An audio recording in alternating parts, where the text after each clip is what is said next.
receiver. We're running our routes better. We're kind of eliminating a few guys that continue to make mental mistakes, and we have made a lot of mental mistakes, and we can't do that, especially with a new offense quarterbacks expecting you to be at the right spot. We're kind of eliminating a couple of guys that might have talent, but if you don't know where you're supposed to be, then you don't help at all. So I think our players are learning that. Our running backs ran better. We run for 170 yards or so. That's a goal each game, try to get over 150. We were more physical. We made not as many big plays as we'd hoped. We tried for some shots down the field. We didn't really make any contact other than really the one at the end of the game to make a first down, kind of put the ball game away with Cahill Lewis. So overall, the offense was pretty good. Grading Ross Trail, he probably did a little bit better than I would have expected the first game out there. He was nervous, scared to death, but he's going to have to grow up, and he will. We'll have to wait and see how Hayden is. Hayden moving around a lot better this week, and hopefully we can get him back in the rotation. But if not, Ross and Gunner will compete again this week to see who runs the offense better in practice. But it's good to have all three of those guys. Defensively, first time we've really played as a group on defense. We tackle better, holding the team down to around 300 yards. They were averaging more than 400 yards a game against some good teams on offense. So I thought we tackled a lot better at times. At times we didn't. They did a good job of their formations. We got misaligned a couple of times, and they took advantage of that, and that's what spread teams do. But our linebackers were playing better. Eric Wilson had a good game. Malik Clements had a very good game in the secondary. He took over for Zach Edwards and Carter Jacobs. He was basically our third team safety and played very well. Made some big hits, made some tackles to keep them from making a first down. So he was kind of a highlight for us in that area. But Cortez Broughton played his best game as a Bearcat. He gets better and better. You can tell how athletic he is, intercepting the screen pass, and it was a good call by Jeff Kuntz and Robert Prunty, but put him in the right spot. But still, you have to make the play. But he was all over the field making plays. So that being said, we've got to get our kicking game going. Put our defense back against the wall on a 95-yard kickoff return. Just terrible mistake out of our contained guy. It just you can't happen. And it was a guy that's been out there for 2 years, and you just don't expect that to happen. But our kicking game continues to struggle at times. But other than two plays, the field goal that we missed right before the half and the kickoff, we were as good as we've been. So hopefully we can get that straightened out. We're going to need to get going into this game. Playing a very athletic team this week in South Florida. Last year they put it to us pretty good. I mean, we had no rhyme or reason of how to stop what they were doing. We had guys out of position. That's coaching and playing. We got to do a lot better job this year, and we've worked very hard on this game. This is a similar game to Houston, but South Florida is a little bit different. One similarity, they've both taken a wide receiver and put it in quarterback position the last couple of years, and they really make plays. This Flowers, kid number 9 for USF, is a lot like Greg Ward. He throws, he runs. You can't tackle him. It's kind of like they have the 12th and 13th guy on the field sometimes. So if you want to watch an offense that's really spread out, it's more run oriented. They do throw the ball, but when they do throw it, they really stretch the field. They throw it deep down the field. I think they got a lot of their offense from Ole Miss, who's been famous for that for the last few years. But they've got athletes all over the field. This is a typical Florida team that is going to have a lot of skill guys at each position, a lot of speed, and we got to know how to prepare for that. Their defense is the same thing, very skilled, a lot like our defense, 4-man front, a little zone, little man coverage. It'll be a challenge for us. This will be one of the better teams that we play the rest of the year. We know that. We knew we had Houston coming in. We knew we had South Florida coming in, both of them at the beginning of the year. And we're going to have to play much better than we have in the past. But our guys, we rallied against Houston. We just didn't finish the game.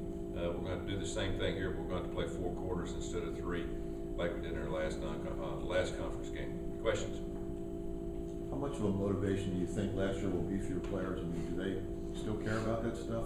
Oh yeah. Well, we make them care about it because we watch the film. Every Sunday when we play a team that played against us the previous year, we want to get the good and bad from it. So what we do is we take on Sunday to get it out of the way. We just show the entire team. I want the young kids that's not even going to play to watch it, to see what happened, to see how the the good and the bad points. Whether it's Miami of Ohio, whether it's USF, whether it's BYU, any team that we played, you want to get some kind of carryover of what you had done the year before. And so it's an awakening experience to watch that game, because anything that we did, they just took advantage of it. But again, a lot of it was them executing. It's a very good offense. Willie Taggart's done a good job of changing things over the last few years and going to this type of offense with his type of athletes. But it was also had a lot to do with us of not playing very well with our eyes in terms of getting misaligned and taking the bait, because they do a lot of different things. They do a lot of formations. Did you get a sense from watching your players of how they reacted to watching that film? Yeah, because we let everybody kind of speak up about what they did wrong, how they did it. And a lot of the younger players even ask, what'd you do that for? Why were you there? Knowing that that's not what we do. And so a lot of it's just mental. I read a good article on, I think it was maybe Pac-Man in the ESPN magazine about 2 months ago, that football in general has become a mental sport. In other words, if you can't get lined up, it doesn't make any difference how good an athlete you are. I mean, you've got to have the edge on defense as well as what they've got on offense. And I thought that was a good article with him about how much film that they study in pro ball. Well, even in college, offenses are much more in depth than pro football. I mean, you don't see any of this stuff that we see you might see a little bit of it, but what we see in college, the 4 wide receivers one side, one the other, quarterbacks running around. I mean, it is totally different how to defend some of these offenses and what they see. So going back to what he said, it's all about mentally getting ready to play a game like this. So do you sense that your players are mad about that? Oh yeah. Well, I mean, we had a lot of discussion last year at halftime and at the end of the game, and when we got home about that game. So a lot of carryover they remember from our standpoint as coaches, because whether we beat them or not, we were much better than that. I mean, we absolutely did nothing right, and so it's all about getting in the right frame of mind to play any football team, especially a team that's very complex like these guys are. What about all your Florida guys that were in that game and then they've got to do it again? I'm sure they're looking forward to it. Yeah, and we do. We have several Florida guys. We have one that's brother plays, Shumby Johnson's brother's number 2, one of the running backs that's played very well for him.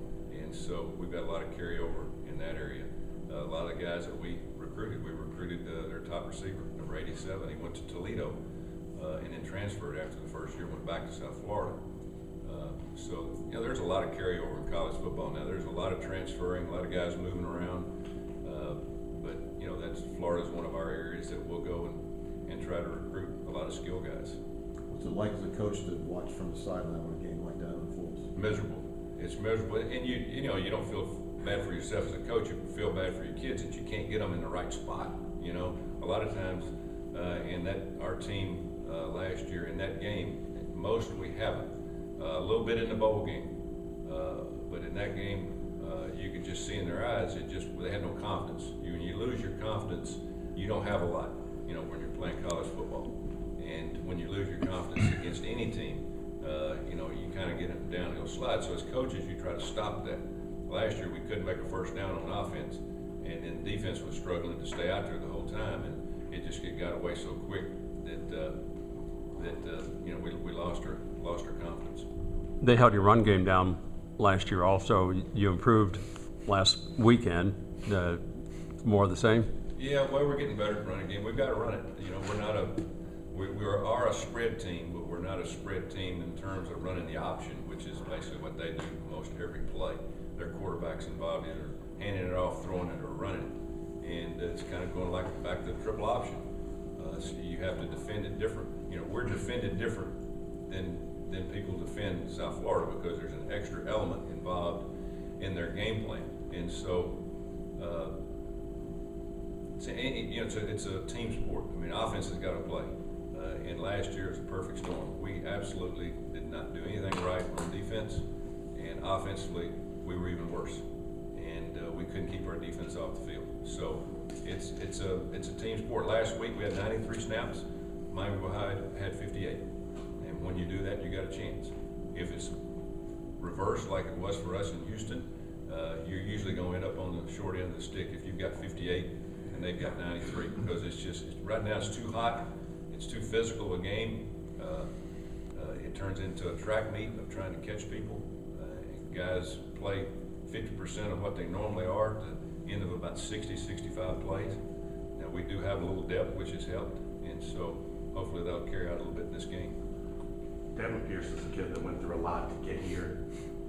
Saw his role increase a little bit last week. Is he finally getting where you're feeling comfortable with him on the field? Yeah, all the backups, we decided in the midweek that 3:30 game, it was 120, 25 on the turf every day. We practiced at that time. We saw at that time even our starters on defense, most of them could not go over 40, 45 plays. And so we just said, hey, this is the week that guys may not have played much, but they got to go. They got to get in the game. They got to listen. We challenged them of preparing themselves and not being a backup or watching the cheerleading on the sideline, but even playing. Devin's one of those guys. He's a corner that's got height.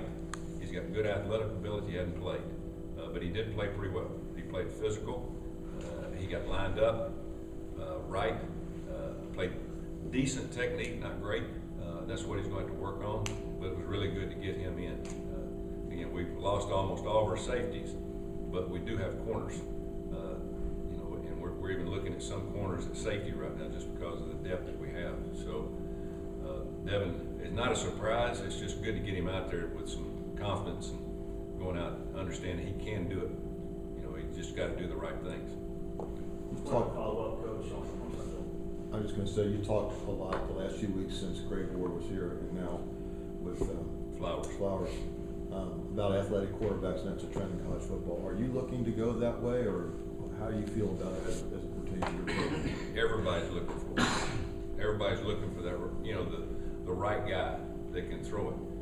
They had a guy, as I said, Greg Ward was recruited as a wide receiver. And I guess this kid was to play some at wide receiver earlier before they went to this offense. Everybody's looking for that. And the deal is, what happens is, used to your best player in high school was your tailback when it was a two-back system. Now everybody's taking that tailback or a receiver, slot receiver, and putting the quarterback in the high school system. And it's run first, pass second. They're teaching them to throw, and that's kind of evolving up into our level. We want to stay much more intact at this point with the quarterbacks that we recruited of a little bit more of a pro style. Now, you saw Ross Trail last week, and one of the reasons he played was because he can run the ball. It gives us that extra dimension. He walked in the end zone on one touchdown. He made a 3rd and 12, hit in the backfield, scrambled around, made 15 yards for a first down. We hadn't had that. And sometimes you have to have a quarterback make a big play out of nothing. Now, we've looked at quarterbacks. We always go out in most universities, and I'll speak for most of us because I talk to a lot of the teams. They look at a drop back quarterback and a athletic quarterback. Everybody's looking for two now, looking for both, and to see if they can fit that in. They're out there. A lot of us out there. The only problem is it's good for high school. It's good for college. It's not going to be any good for pros. You mean schools are looking for two different quarterbacks, one drop back and not one guy who can do both. Where they can do both, and even the drop back guy, you want more of a Ross Trail. He's not going to be a flashy runner, but he can run. I mean, he can make a play. I mean, he's 4.6 on a good day. Some of these kids are running 4.4s. I mean, Greg Ward, Flowers, these guys are 10.5, 10.600 meter guys that can fly.